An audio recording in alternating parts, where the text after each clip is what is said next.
and welcome to Sin and Steel, the heavy metal podcast. I'm your host, Serotonin, and today I'm joined by Ingi of Icelandic power metal band Paladin.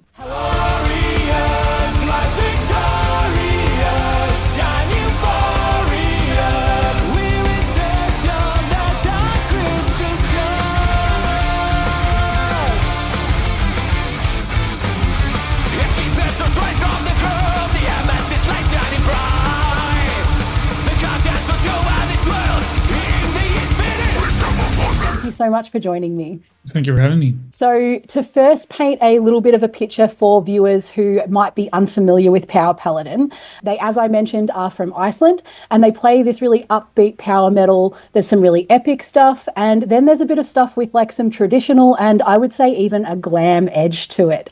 Would you agree with that description, or how would you generally describe your music? I would agree with that. There's probably a good reason for it as well, which is the fact that me, our keyboardist, and our singer used to play together in a Glam Rock cover band. Amazing. Was it a particular band or just some general glam metal stuff?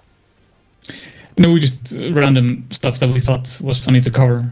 Yeah. It basically was about dressing up and getting a little bit too drunk and playing glam rock. No, I love that. I think that's fantastic. I feel like you guys kind of have that in your look a little bit as well when you're on stage. Yeah, in some ways, I guess. We at least we shy away from the whole, like a lot of power metal bands do this kind of dress up where they dress into costumes, like, I'm an elf or I'm a knight or something like that. We kind of stay away from that. It was actually a conscious decision we made in the beginning of that path. I think mostly because we were kind of, tired of the whole, getting into the glam attire for that glam rock cover band. So we just wanted to play like in the clothes we want to wear. Nice, yeah. Just move to something comfortable. Yeah, for sure. Awesome. Oh, comfortable. I wouldn't say those shorts aren't. Well, actually, they are pretty comfortable when you think about it. If it's hot. Yep.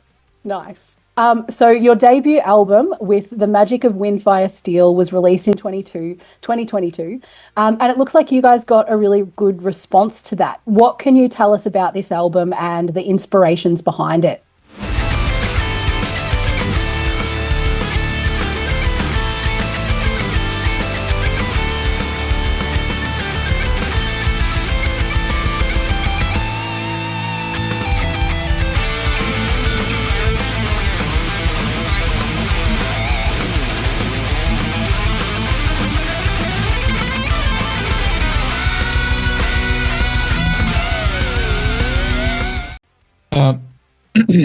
So we started writing songs back in like 2017, 18. We had a bunch of these songs laying around, I guess, some of them that we wanted to do something about. There's no power metal band in Iceland, or not really an active one. Yeah. So for us, we started this band and just wanted to kind of try to create a power metal band in Iceland. And since we already had like a bunch of material, it was quite, good for us to actually get practicing. And then we started writing more songs, and in the end we started recording the album in 2020, I would say, I think. 2019 even. I think we even, like the end of 2019, we started laying down the basics. So it took us quite a while to record. We finished it in 2021. In the summer of 2021. It's maybe a bit crass to say, but I think it's, in some ways thanks to COVID, because everything was, there were no concerts or anything happening, so we couldn't really do anything else but record an album. It's all recorded by ourselves. It's mixed by a friend of ours, mastered by a friend of mine, and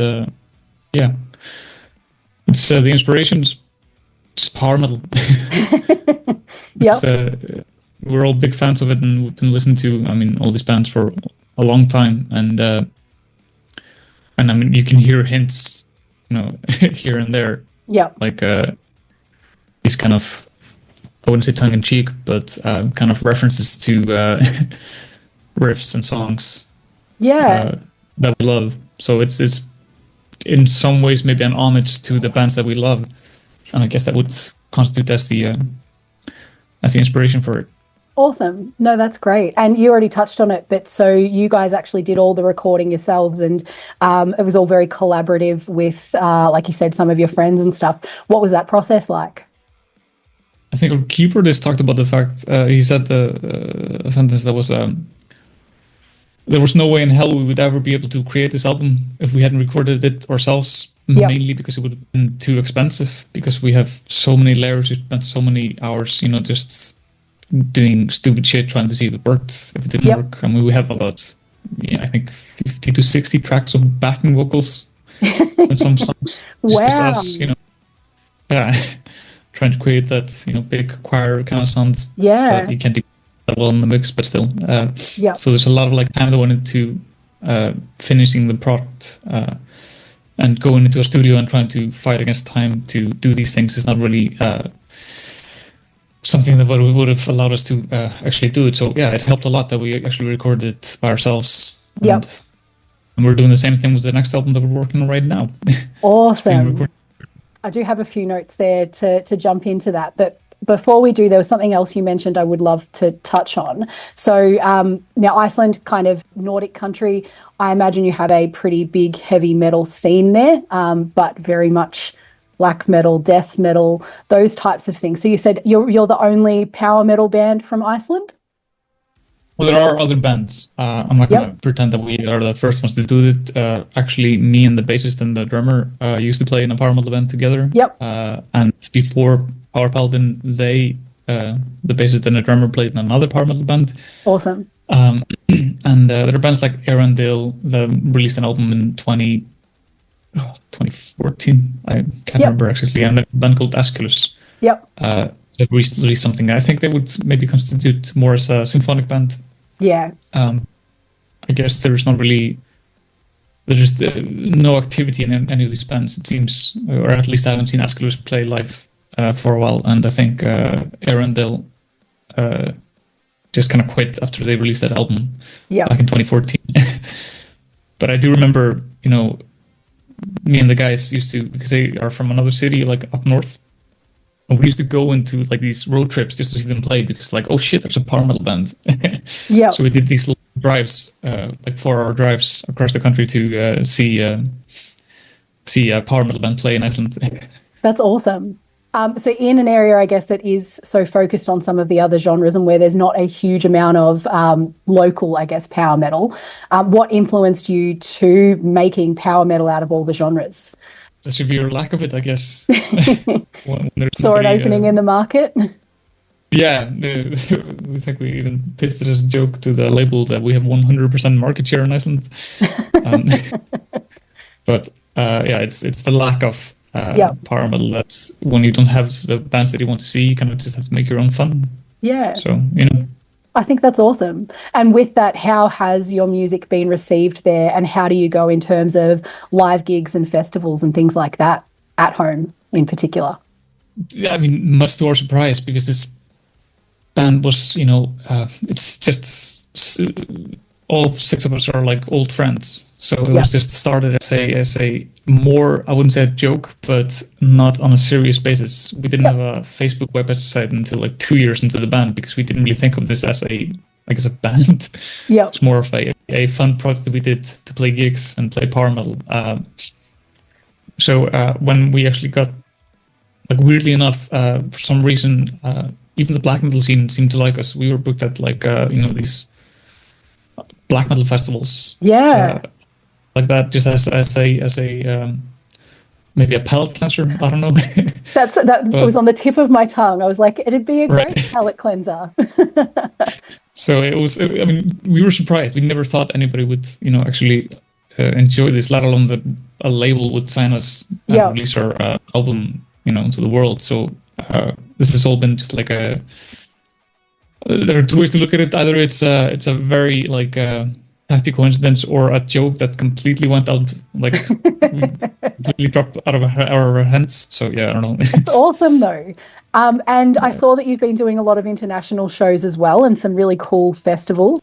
There's one in particular that I'm really interested in, just because it's like my dream festival. I really wish we could have just an all power metal festival here in Australia. But anyway, it was Epic Fest, which was in Denmark. What was that one like? And how does playing a power metal focused festival compare to the kind of mixed bills and playing alongside a lot of black metal and stuff at home?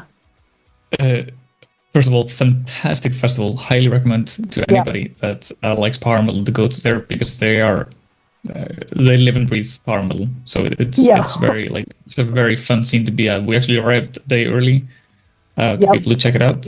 And I mean, it's one of the more fun festivals I've gone to. Like, even though it's in the cold in Denmark, like in January, Yeah. it was still very, very, very entertaining. We had like all these like everything was set up like tavern, or they had these, Awesome. D&D looking costumes and stuff like that. I don't know. It was really, really, really cool. A nerd's Playing there, fantasy. oh, for sure. Yeah, Yeah. definitely.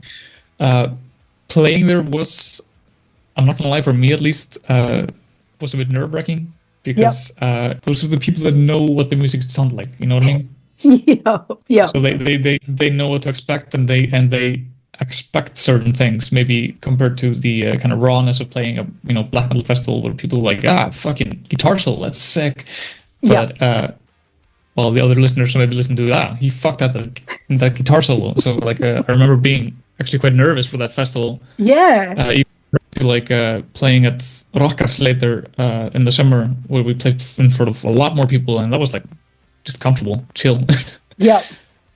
So it was weird, but it's still like was really fun. That's We awesome. played for it. Yeah. Were there Yeah, we any managed to- bands in particular that you were most excited to meet or play alongside? Fellowship, of course, the English power metal band that kind of released an album around the same time we did their first debut album.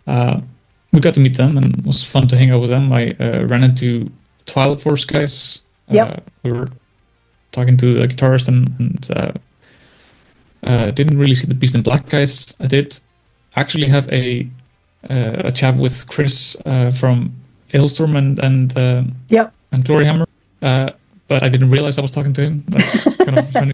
Because, Nice. It's kind of stupid, but I honestly didn't realize that was him because he didn't speak like a pirate. I don't think I've ever seen any So what you're telling us is what he does on stage is different. He doesn't talk like that normally. leaking some classified information. I don't know, but it was quite funny afterwards because our bassist is like, you were talking to Chris. I was like, that's awesome. Not realize that. Yep. That would be pretty funny. It was. Hope he sees this. And they're actually coming here again next year. I've seen them a few times. They come out to Australia a lot, and I think they're here in January or February. So we're seeing them again when they're out. But yeah, no, that's great. They're always good fun too. So it has been a couple of years since the last release. So you've already mentioned that you're working on some new music. So what can you share about this release? What can people expect from it? That's a good question. I haven't really thought about that. What can they expect? I think I don't want to say too much. That's okay. Yeah, but it's about the same length. Yep. We have 9 songs again, and we're I guess we're playing around with a bit more of maybe a bit more thrashy at points. Oh, okay. Yep. Not intentionally. I think it's just because I wrote more on this album than I did on the last album, and I am very much. I grew up with thrash metal, so a lot of my guitar playing is very thrash based. Awesome. Yeah, it's fun for me at least. It's it's hard to explain. I think it's, and also just, I don't want to say more of the same, but I mean, we don't really think about it in terms of trying to do something for somebody else. We just do it for us. So we just write what we think is cool, and if we like it, we use it. If we don't like it, we don't use it. So it's not really, I'm not really sure what to say about it and how to think about it right now until somebody else tells me what it sounds like. You know what I mean? So you mentioned you're doing all the recording yourselves again, though. So is that going well so far? And is it a similar process, or did you, have you changed things since the last time? Like, did you learn much from that you've applied in this one? In some ways it's the same, in some ways it's different. We record all the guitars here in the studio, in my studio. We did that last time as well. But when it came to vocals last time, we used to go up to the place where our keyboardist and our singer used to work. Yep. And set up like a recording booth there to record. Okay. So that always took like quite a while, and then we like had to like at least utilize the time. So we spent like 6 hours, 5 hours recording. Right now, because I set up a recording booth in a room, extra room I have here, so I actually have a closed up area where I can record vocals. Perfect. Yeah, it's great. So right now it's more the guys come here, record guitars, record bass, and the drums are laid down already. So and then the singer comes and records his vocals for 3 hours per day. So it's never like these long sessions. It's always just like short sessions here and there, which does kind of drag the process out.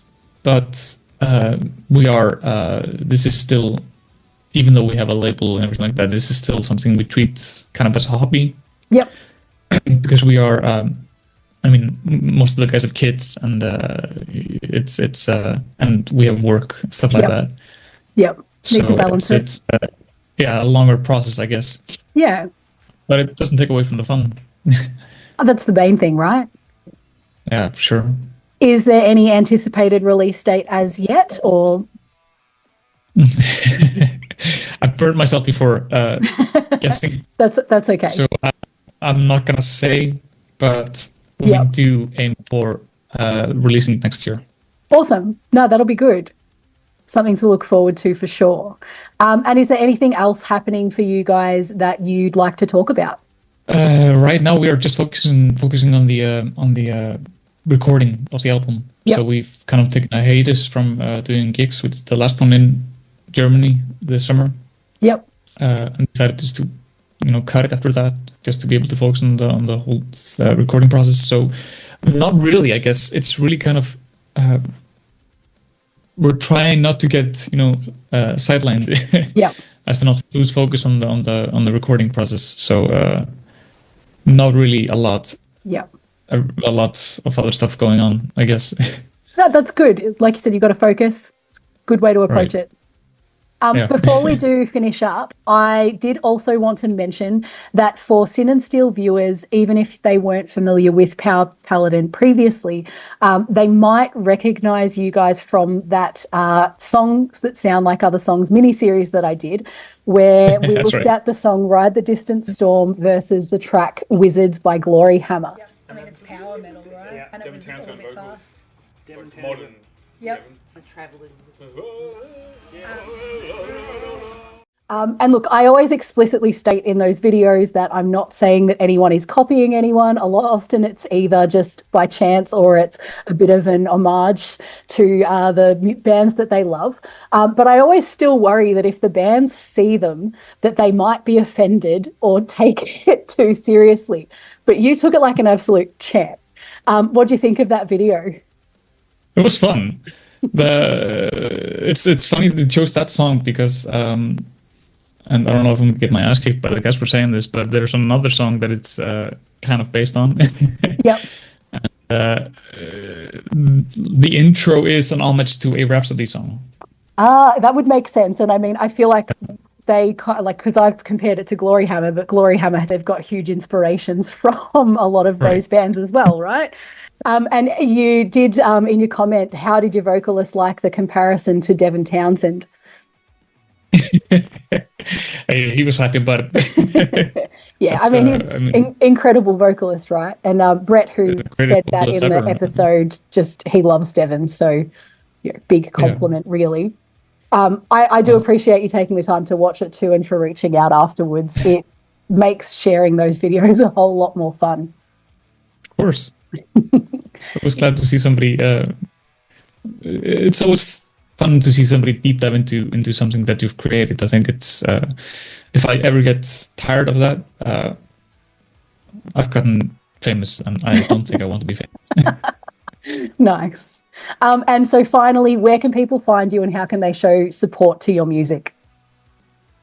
Spotify, YouTube Music, YouTube. I think our website is still functioning. Paladin.s. And we are currently signed with Raining Phoenix Music. Yep. There is also links there, and I mean Instagram, Facebook, everything. Yeah, because you do have a Facebook now. We do, yeah. we haven't had. I think we even have TikTok, but I can't remember the login code. So Nice. that's on. No, excellent. So, look, thank you again for joining me. It's been really nice chatting with you. And thanks to everyone tuning in for this episode. Until next time, stay metal. Hell yeah.